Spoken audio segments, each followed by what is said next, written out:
Okay, so here we go with our examples. So let's do this first one, graphing in standard form. And so we're going to find all the good stuff here. Let's see. With standard form, we can find the axis of symmetry first. Actually, there's other things we can find first, but I'm just going to start with this. Something we've learned before. So remember the formula was x equals negative b over 2a. And in our problem, a is negative 2, b is 6, and c is negative 1. So the axis of symmetry will be negative 6 over 2 times negative 2, which means it's negative 6 over negative 4, which reduces to 3/2. So there's our axis of symmetry. I'm going to just highlight this. This will be something we can use in our graph. And then for the vertex, remember we take this value for the axis of symmetry, plug it into x, and that will tell us the y value. So for the y coordinate of the vertex, we have y equals negative 2 times x, which is 3/2 squared, plus 6 times x, which is 3/2, minus 1. So again, I'm just taking this equation. F of x is like your y, and making these x's 3/2. And then we're going to work this out. It does get a little messy. There's fractions, but we've got some tricks, remember, that might help us out. I'm going to square. Got to do my exponents first. I'm going to get 9/4. And remember, we have a shortcut that sometimes works for us, and in this case, it's going to. You can divide by the bottom and multiply by the top. 6 divided by 2 is 3. 3 times 3 is 9. So this is just 9 minus 1. Now, unfortunately, over here, if we try to do that shortcut, 2 divided by 4 still gives us a fraction. So I'm not going to use this shortcut. We'll just go straight across. Remember, this is like 2 over 1. So you can go top times top, bottom times bottom to get that. And then, oops, let's go back to purple. Plus 9 minus 1. Let's reduce just to make the fractions a little easier. So we're going to have negative 9/2. And then this would be plus 8. But I'm going to write 8 as 16/2. So I have a common denominator. And that's going to give me 7/2. So now I know my vertex is x equals 3/2, y equals 7/2. And now I have something else. I'm actually going to label this as the axis of symmetry. So when we're going back and looking what we got, we know what we got. Okay, so we got those things. Let's find our intercepts. So I'll go back up here so we can see the equation. So the x-intercept, we're going to let y equal 0. So we get 0 equals negative 2x squared plus 6x minus 1. Again, this is like your y, so I made it equal 0. And now we could try factoring. Factoring won't work. You can see it visually, but remember you can also do it in your heads. A times c would be positive 2. B would be 6. There are no two numbers that will multiply to 2 but add up to 6. So we know it can't be factored. And remember, you could also do the discriminant and see that you get a square root. It can't be factored. But yeah, we're going to have to use the quadratic formula. So I'm going to start off with the discriminant.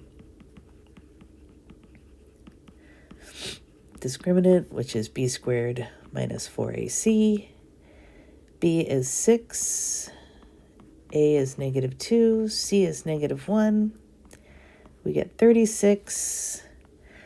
A negative times a negative times a negative will be negative. 4 times 2 times 1 is 8. We're going to get 28, which is not a perfect square. So we're going to have a square root on our answer. And remember, that's another clue that it can't be factored. So then we'll go ahead and do the quadratic formula. X is equal to negative b plus or minus the square root of b squared minus 4ac all over 2a. And so negative b is negative 6 plus or minus the square root of the discriminant all over 2a. And then we'll keep going with this. So 28 can split into root 4 times root 7. So that's going to be 2 root 7. And then all of these numbers, they are all divisible by negative 2. So I'm actually going to reduce this down to 3 plus or minus the square root of 7 over 2. So now, those are kind of ugly numbers. I mean, those are our x-intercepts. So our x-intercepts are, sometimes you get numbers like this. At 3 plus root 7 over 2, 0. And 3 minus root 7 over 2, 0. But we'll look at, when it comes time to graphing, how we can deal with graphing those. We're going to have to do some approximations, but we can do that. All right, we've actually gotten through the hard part. We're going to find our y-intercept now. And I am just going to copy this.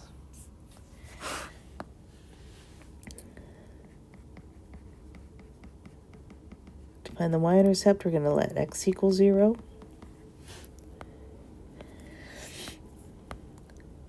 I'm just going to put it over here as a visual. So there's our function right there. So we're going to let x equals 0, so y is negative 2 times x squared plus 6 times x minus 1.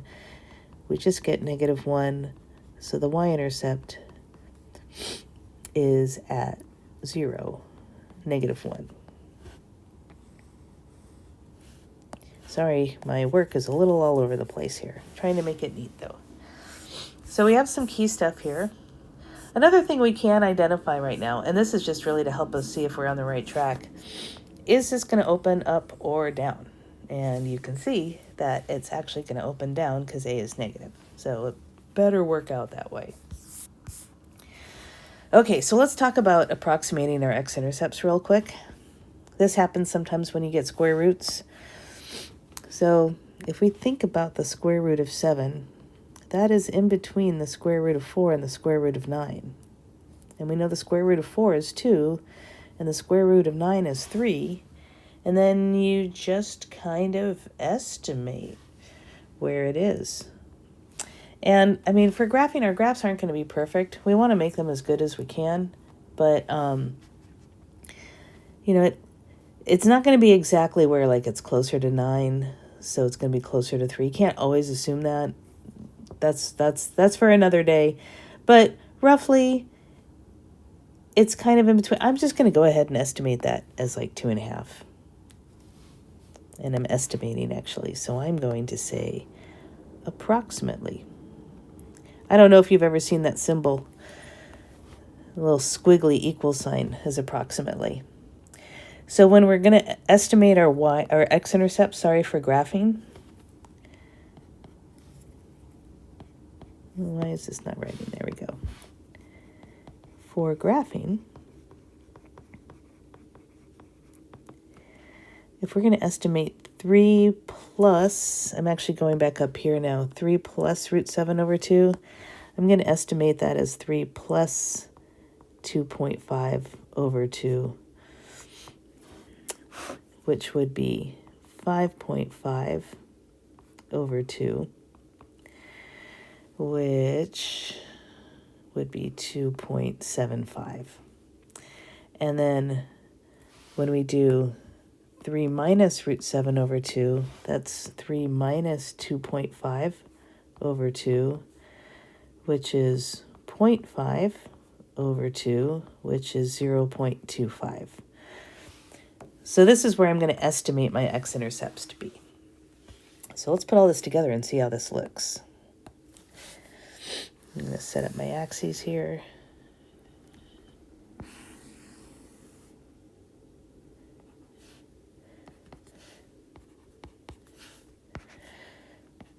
Let's go through graphing all this. I'm going to put everything on here. We got our axis of symmetry at x equals 3/2. That's 1.5. It's going to go right down there. That's x equals 3/2. We have our vertex. Our vertex is at 3/2, 7/2. 7/2 is 3.5. So I'm going to go up 1, 2, 3.5. There's my vertex right there. I have x-intercepts that appear to be at 2.75 and 0.25. 1, 2.75 about there, 0.25 about there. And that does look symmetrical, so that's good. We have a y-intercept at -1. And using my symmetry, if that's 1.5 units away from the axis of symmetry, then I can go 1.5 units over on the other side and be there. And I have my 5 points right now. So there we go. Here is my parabola. And now that we have it graphed, now it's easy to look and see, identify the domain and range. So the domain is -infinity to infinity. Always remember for parabolas, because it will always go to the left and to the right. And then my range, the lowest point that this graph will reach is down at -infinity. It actually never reaches it because you can't. So we'll put the parenthesis, but it will go as high as y equals 7/2. And it will get there, so I'm going to put the square bracket. And so there we go. There's the first example. Okay, let's try another one. Example 2. So again, graphing in standard form. Let's see how this one works. We can find the axis of symmetry.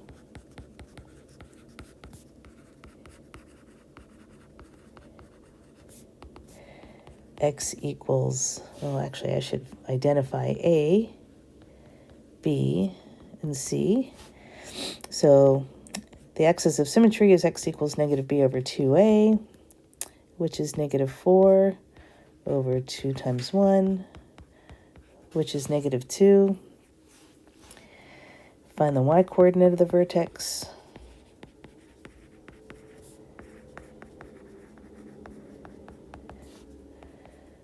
Y equals -2 squared plus 4 times -2 plus 6. So we get +4 minus 8 plus 6. We'll get -4 plus 6, so we'll get 2. So we know the axis of symmetry is at x equals 2. The vertex, x equals -2. Vertex is -2, 2. We can find our intercepts. The x-intercept, we're going to let y equal 0. So we get 0 equals x squared plus 4x plus 6. We could do a quick mental check, see if we could factor. A times c is 6, b is 4. Are there two numbers that multiply to 6 but add up to 4? No, there aren't. So we'll have to use the quadratic formula.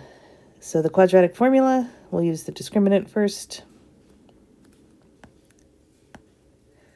I'll change colors here. Discriminant is b squared minus 4ac. So 4 squared minus 4 times 1 times 6. 16 minus 24, and let's see, we get -8. So our x-intercepts then are at x equals negative b plus or minus the square root of the discriminant over 2a.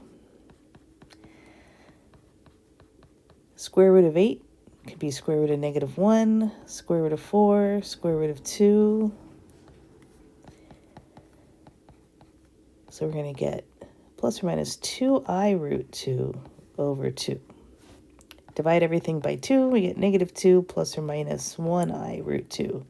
Now wait a minute. How are we supposed to graph I on the real plane? And the answer is you don't. This is one of those where you don't have any x-intercepts. So no x-intercepts when you get an imaginary root. In fact, synonymous with x-intercepts, we can call them x-intercepts, we can call them roots, we can call them zeros, we can call them solutions. That's very important. They're not really x-intercepts when they don't actually cross the x-intercept, but we can still call them roots, zeros, solutions. But these words are really used fairly interchangeably. So anyway, let's see what this happens when we graph it. The y-intercept we can find pretty easily. There's the equation up there. I'm just going to do it down here and then I'll scroll up. So the y-intercept, we let x equal 0. So y is 0 squared plus 4 times 0 plus 6. So y equals 6. So the y-intercept is 0, 6. Let's see what this thing's going to look like. So we have our axis of symmetry, our vertex, our y-intercept. Unfortunately, we didn't get any x-intercepts. Let's see if we have enough.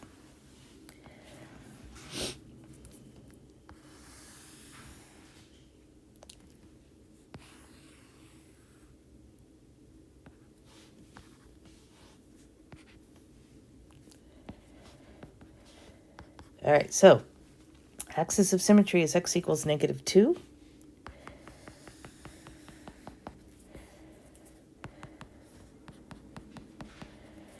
The vertex is at negative 2, positive 2. We don't have any x-intercepts, but 1, 2, 3, 4, 5, 6 is a y-intercept. By symmetry, we're here. It does look like the graph is opening up, and actually that's what we expected because A is positive. So we can see that, and we could do what we were doing before we started solving equations, where we made our little table. Remember, A is 1.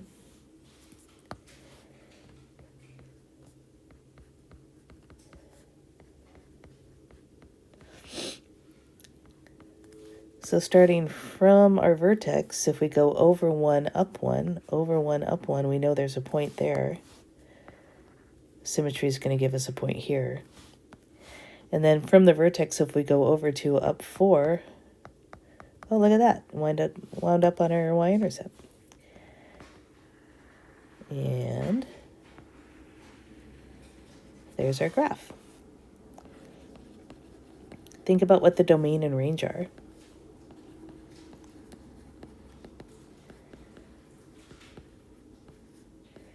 And if you were thinking, whoops,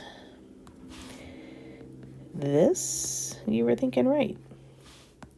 Again, domain's always going to be this. The range, lowest point is at positive 2 on the y-axis. 2 including it, that's why the bracket, and it goes up towards infinity. Okay, let's do 2 more. Let's look at vertex form. So graphing in vertex form. Vertex form, remember we can find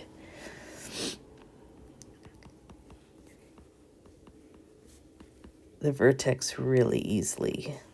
The vertex is always at HK, so it's at 2, 8. The axis of symmetry is x equals 2. No work. Love that. The x-intercept, we're going to let y equal 0. So we have 0 equals -2 times x minus 3 squared plus 8. And now I'm solving this, but x only appears one time. I can isolate the thing that's being squared and just take the square root. So I want to isolate x minus 3 squared. I'm first going to subtract 8 from both sides. Pen's being finicky, sorry. Subtract 8, I'm going to get -8 equals -2 times x minus 3 squared. If I divide both sides by -2, I get 4 equals x minus 3 squared. My cat says hi. And then when I take the square root, I get this. And don't forget, when you take the square root, put the plus or minus. When I add 3 onto both sides, I get this from my answer. So my x-intercepts are 3 plus 2, which is 5, and 3 minus 2, which is 1. So those are my x-intercepts.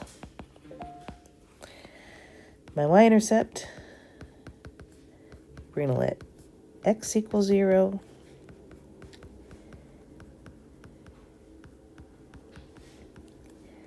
And then I just solve this. Do what's inside the parentheses first. I get -3. Exponents next. I get +9. Multiply -18. Add -10. So the y-intercept is 0, -10. We also know this thing is going to open down because a is negative. So let's see what we got. We have our vertex, our axis of symmetry, our x-intercepts, and our y-intercept.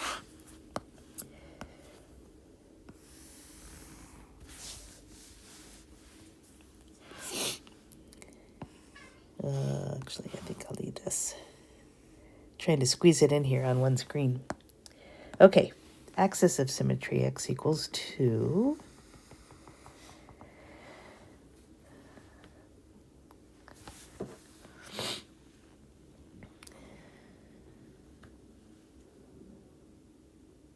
Oh my goodness. Look what I did. Luckily, this didn't throw much off. Sorry. Let's fix this, though. H is 3. My bad. I'm looking at this going, this isn't working. There, that's better. By the way, one thing that I noticed, this is how I noticed it wasn't working. I thought I had my axis of vertex here, my axis of symmetry at x equals 2. But I was looking at these going, wait a minute. If my x-intercepts are at 1 and 5, they are not symmetrical around that axis of symmetry. That was my clue I did something wrong. So we'll fix that. The axis of symmetry should be over here. And now, yeah, that looks much better. These are symmetrical around the axis of symmetry. Vertex is at 1, 2, 3, 4, 5, 6, 7, 8. Y equals 8. And the y-intercept, I'm not going to have enough room on this. I got to go further. My y-intercept is all the way down here at -10. 1, 2, 3, 4, 5, 6, 7, 8, 9, 10. So symmetry tells me I have another point right there. So a nice, tall, skinny parabola. So there's one side. There's the other side, and I got my 5 points. Okay, last example. Graphing an intercept form. Okay, so we can find the x-intercepts pretty easily here. I'm going to start off with that. We let y equal 0. Sorry, my phone is going crazy. Okay, so 0 equals 2 times x minus 3, x plus 1. Set each factor equal to 0, because this is in factored form. 2 can never equal 0. But we can get x equals 3 and x equals -1. So there's my x-intercepts at 3, 0, and -1, 0. So here's one thing. Okay, now the y-intercept. We're going to let x equal 0.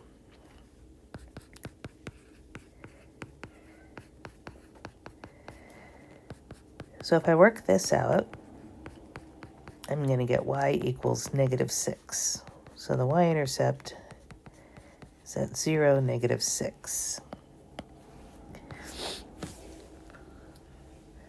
All right. Now, I didn't actually talk yet about how you find the vertex and all of that. That's because graphing first is going to make a little more sense.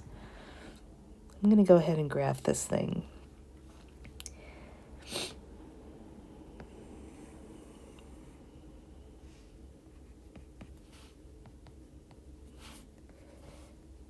Okay.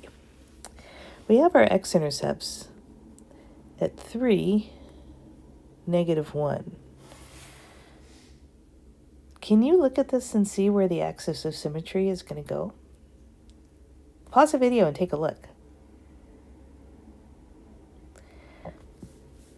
And if you were thinking right here,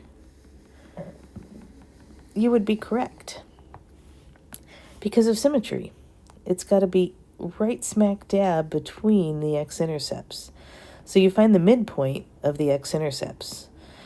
If the x-intercepts are ugly numbers, then, like, these were pretty easy to look. There's 4 spaces in between, so halfway in between is going to be 1, 2 spaces. But if the numbers are any, or like fractions or decimals or even square roots, you can always, to find the midpoint between 2 numbers, find the average. Add them up and divide by 2. So now we know the axis of symmetry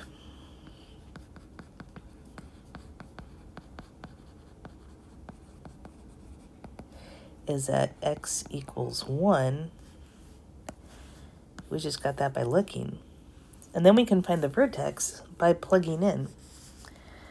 So the y-coordinate of the vertex is y equals 2 times 1 minus 3, 1 plus 1.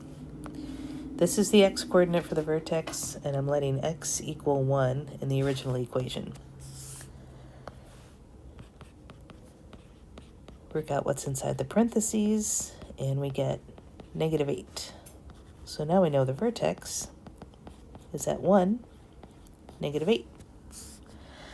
So now we can go ahead and finish graphing this thing.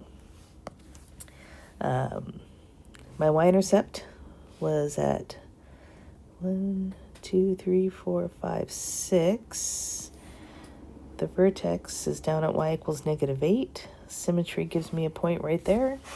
And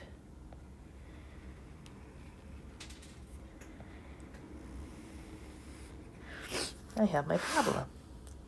So there it is in a nutshell. Again, I'm sorry I can't be there. I hope you guys are good to the sub. And I will be back as soon as I can. All right, you guys, take care. Bye.